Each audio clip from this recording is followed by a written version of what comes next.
stop the world just for a few minutes. Andy needs to catch up. I wish the people inventing things would slow down and give us some time to catch up with the last thing they invented. They come up with new models before I know how to work my old model.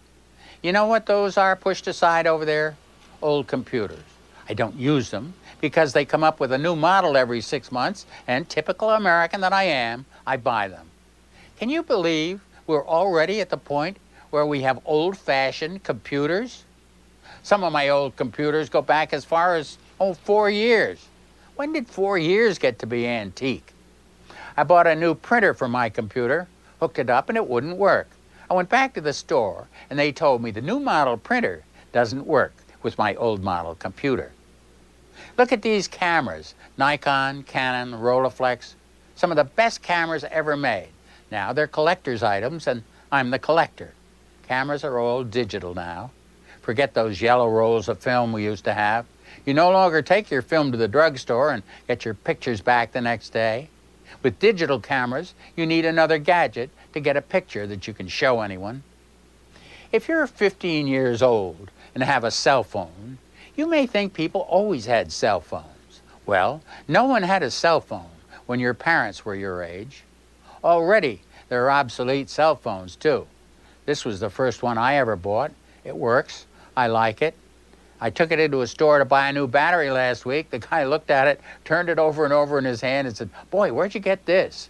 To him, this was an antique. Here's something you're going to have to get used to. Flashlight that has something called diodes in it instead of bulbs. When I come in every morning, I make coffee. I use this Chemex, which I like. You put the coffee in the folded filter paper and pour hot water over it. Presto, coffee. A while ago, I was on Don Imus's morning radio show, and he sent me this high-tech coffee maker. You have to use these special coffee pods. They're $9 for 5 ounces, or $29 a pound for coffee. Well, is this progress in coffee making? I just got a new catalog from the Sharper Image. This ad for a new model vacuum cleaner says, "These are gorgeous, brilliantly engineered machines." Well, I like my old Hoover. I don't care whether my vacuum cleaner is gorgeous or not. Reinventing anything ought to be illegal less than 5 years after it was first invented.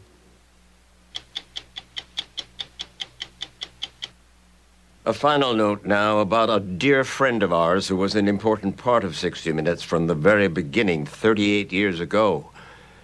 His name is Artie Bloom. And from our first broadcast in 1968 until just recently, he'd been our director.